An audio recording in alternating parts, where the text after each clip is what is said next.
さあ行くぞ。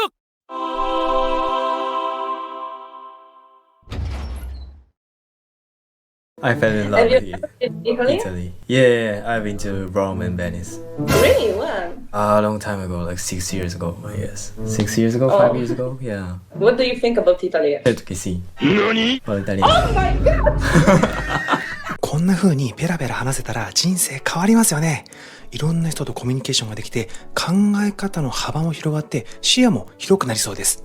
ところで皆さんは英語の勉強をしたことがありますか？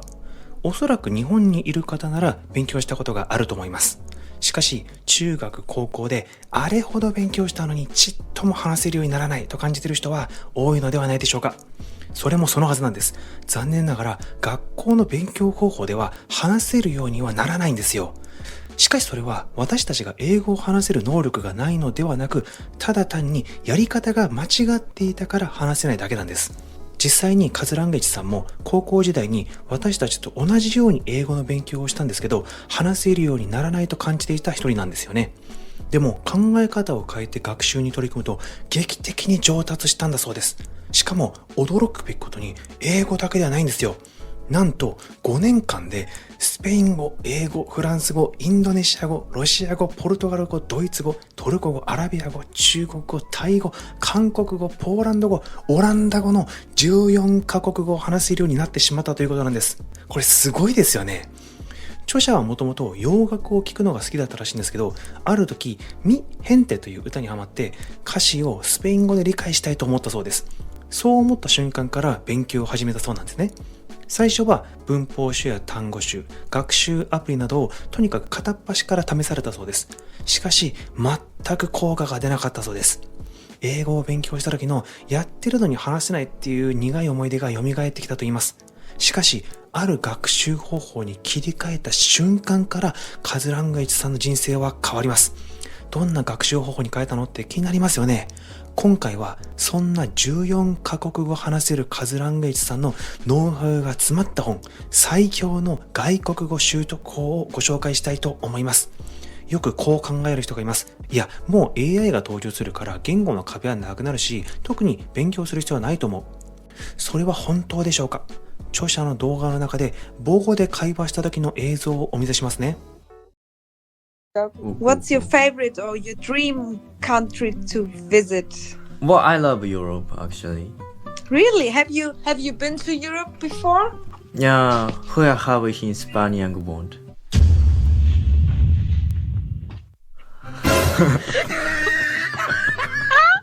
God, can you speak German? Ja, ich lerne gerade Deutsch. Was? Genau. Oh my god. Let's have a conversation in German, okay? Ja, gerne, gerne. どうでしょう？相手の母語で話すと一瞬で距離が縮まってるのがわかりませんか？特に日本人が外国語を話せるイメージってあんまりないそうなのでびっくりされますし、すごいって褒められるとこれ嬉しくなりますよね。たとえたどたどしい一言であっても相手の母語で話しかけると壁がスッと消えてしまうんだそうです。こうやって外国語を学んで実際に会話してみると通じた、聞き取れた、発音うまいと褒めてもらえたっていう風に感じることができます。そうするとどうなるか。なんといっても自己肯定感がめちゃめちゃ上がっていくんです。それに外国のいろんな人と話すと考え方とか価値観とかの違いも分かってきますよね。私たちってこの狭い日本にいるからいつの間にか考え方の視野が狭くなってしまってるんですよね。なのでこうやって外国の方とお話をするのって自分の視野を広げるためにすごく効果的なんですよ。実は外国語の学び方には大きく2通りのやり方があるんです。それが論理的方法と感覚的方法です。今まで学校で勉強してきたのは論理的方法の方です。しかし著者が語学を学ぶときには感覚的方法を重視しているそうです。感覚的方法って何？具体的に教えてほしいんだけどと思いますよね。それではこれから丁寧にご説明していきたいと思います。その前にまずどんな語学を学べばいいのかということなんですが、これもちろん英語でもいいんです。ただすでに英語を勉強したことがあっても話せないという苦い経験から英語に対してハードルを感じている方も多いと思います。それもそのはずで、英語は日本語と比べて文法も違うし発音も違うし語順も全然違います。だからめちゃくちゃ難しいんですよ。つまりいきなり高いハードルを飛ぼうとしているわけですね。しかもこれまでの勉強って単語暗記とかリーディング中心でしたよね。そりゃ話すのが難しくて当然ですし、話す勇気も湧いてこないのはこれ当たり前なんです。だからこそまずはもっと日本語に近い言語を学ぶのもおすすめなんです。例えば韓国語やトルコ語、ヒンディー語は意外と日本語と文法が似ていると言われています。さらに私たちは漢字を使っているので、他の国の人たちに比べると中国語の難易度はぐっと下がるんです。では、なぜ英語以外の言語を学ぶのが良いのか。それは正しいやり方で話せたというきっかけを得られるからなんです。外国の方と話せたという成功体験が自信につながるので、今まで勉強してきた英語についても話すハードルがぐっと下がってきます。これこそ英語を勉強しているけどなかなか話せないという方に対して、まずは他の言語を学んでみることをお勧めする理由なんです。もちろん外国語を学ぶための動機はもっとシンプルでもいいんです。この国に行ってみたい。この国の人と話してみたい。この国の音楽が好き。そんな気持ちで決めてしまっても構いません。むしろその方が続きやすいかもしれません。それから学習のきっかけになるのにおすすめなのが Easy Languages という YouTube のチャンネルです。様々な言語のネイティブに街頭インタビューするチャンネルなんですが、見ていると、この言語いいなと思える瞬間があるかもしれません。また、その国の街並みを知ってみたいという方もいらっしゃいますよね。そういう方におすすめなのがこちらのチャンネルです。このチャンネルは外国の様々な街並みを教えてくれるんです。特に言葉は喋らないのですが、とにかく映像が綺麗で旅行に行った気分になれます。もしくは世界遺産を見てみて行ってみたい場所の言語を勉強するなんてのもいいですよね。世界遺産が見られる YouTube 動画の URL も貼っておきますね。こうやって直感で学んでみるのもすごくいいと思います。それでは14カ国語をマスターしたカズラングエッジさんが行っている学習方法をご説明していきたいと思います。学習のステップは大きく分けて2つです。1つ目のステップはネイティブの発音を真似る。2つ目のステップは実践的な文法を学ぶです。それぞれのステップについてこれから丁寧にご説明していきたいと思います。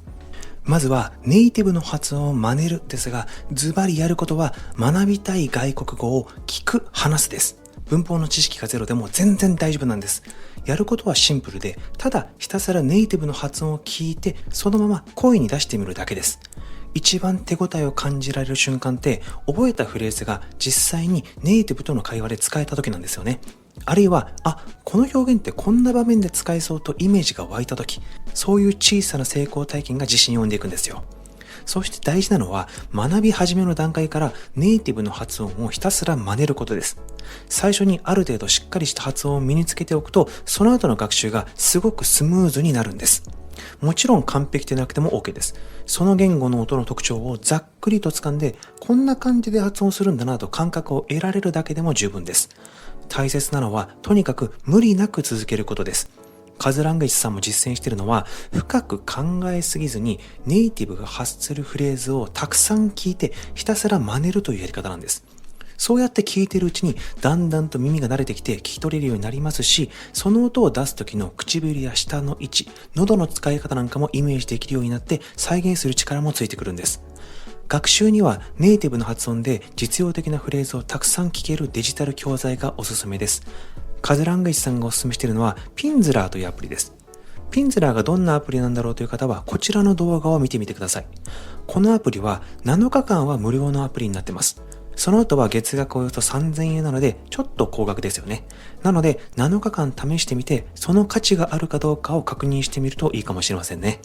私も試しに韓国語を勉強してるんですが、このアプリ思っているよりすごく良かったです。基本的に1日30分の学習後30レッスンを行うというものなんですが、あるレッスンで勉強したフレーズが異なるレッスンでまた出てくれますし、これ何度も同じフレーズを言ってくれるので発音の確認にもなります。それにアプリを操作することはほとんどないので、歩いている時や車を運転している時、家事をしている時、お風呂に入っている時などでも使えます。1日で30分取れないよと思っている方も隙間時間を活用すると意外と時間が確保できます。さらに実際の人物がどんな感じで話しているのかをもっと確認したい方は、それぞれの言語の YouTube にもいいチャンネルがたくさんありますので、これをぜひ見てみてください。ここまで聞く、話すを中心に見てきましたが、ステップ1の反復練習で品質フレーズがスラスラ出てくるようになったら、いよいよステップ2へ進むタイミングです。ステップ2は実践的な文法を学ぶです。ここでは読むと書くを中心に学習していきます。ただしここで誤解しないでほしいのは、ステップ1はもう終わりではないということです。ステップ1を続けながらステップ2を取り入れる、この並行して学習するスタイルがとっても大事なんです。カズランゲージさん曰く、イメージとしてはステップ1の聞く話すとステップ2の読む書くを螺旋階段のように学習するといいそうです。そしてステップ2でおすすめなのがオーバーラッピングです。教材のスクリプトを見ながら CD や音声アプリの発音に合わせて声に出す方法なんですね。これはリーディング、リスニング、スピーキングを同時に鍛えることができる非常に効率的な学習法です。特にアシミルという教材がいいとされています。ただし1点注意点があって、アシミルは文法解説や和文が英語で書かれているものしかありません。英語の読解も兼ねて学びたい人にはぴったりですが、そこが少しハードルになるかもしれませんね。ところでこのステップ2は論理的な学習方法なんですが、なぜこのステップが必要なんでしょうか。私たちが子供の頃に母語を身につけた時のことを思い出してみてください。周囲から大量のインプットを浴びて試しにアウトプットを繰り返す。その中で自然と文法的に正しい言葉を直感的に組み立てるようになりました。ところが大人になってから外国語を学ぶと、この自然プロセスは期待できないんですよ。だからこそ論理的に文法を学ぶ必要が出てくるということなんです。でも最初から文法書を広げて動詞の活用はこうですとか丸暗記するのはお勧めしません。すでにこの学習方法は経験してきましたよね。そうです。私たちが学校で習った英語の学習方法です。いきなり文法書から勉強するとモチベーションも続かないですよね。そうではなくて、まずはステップ1でフレーズをたくさんインプットしながら、なんとなくこの言語ってこういう仕組みなんだなと感覚的に捉えることから始めてください。そしてステップ2では文章を書き写しながら音読するのもおすすめです。黙読や音読だけではなく手を動かすことが加わるので、触覚、視覚、聴覚が同時に刺激され、記憶への定着が圧倒的に高まります。そして文法の法則が分かってくると、自然とこれってこういうパターンじゃないかと予想できるようになるんです。そしてその予想をもとに自分で新しい文を組み立ててみる。例えばネイティブの友達ができたら言ってみたいフレーズや、旅行中に現地で使ってみたいフレーズを作ってみる。ここで間違っても全然大丈夫なんです。後で文法を学ぶときに答え合わせすればいいんです。チャット GPT など生成 AI に使いたいフレーズを入力してみると文法の間違いを指摘してくれますし、これライティングの練習にもなりますよね。さらにこの段階まで来ると語彙力もどんどん必要になってきます。フレーズを増やしていくうちにこの単語を入れ替えればもっと違うことが言えるんじゃないかという欲が出てきますからね。単語は一つずつ暗記するよりも実際に文章の中で使ってみる方が圧倒的に記憶に残ります。YouTube のケンドラランゲージスクールでは品質単語が音声付きで紹介されているので便利です。想告诉我 I want you to tell me the truth. 知らない単語だけをリストアップして覚えるのが最も効率がいいですね。もちろん語彙を増やすときも発音練習は欠かせません。Google 翻訳などで音声を確認して自分の口で何度も真似してみる。 오늘은 잘 맑은 날입니다. そうして新しい単語を使った文章を作り SNS に投稿するつもりで組み立ててみると効果的です。この読む書くのステップは単なるインプットや知識の積み重ねではないんですね。ネイティブの発音を真似てみたり、自分の手を動かして自分の頭で文を組み立ててみたりという一連の流れを繰り返すことで、発音、語彙、文法の全てが一気につながり、会話力として着実に積み上がっていくんです。なので読む書くのステップではありますが、聞く話すのステップも織り交ぜながら複合的に学習することが大切なんです。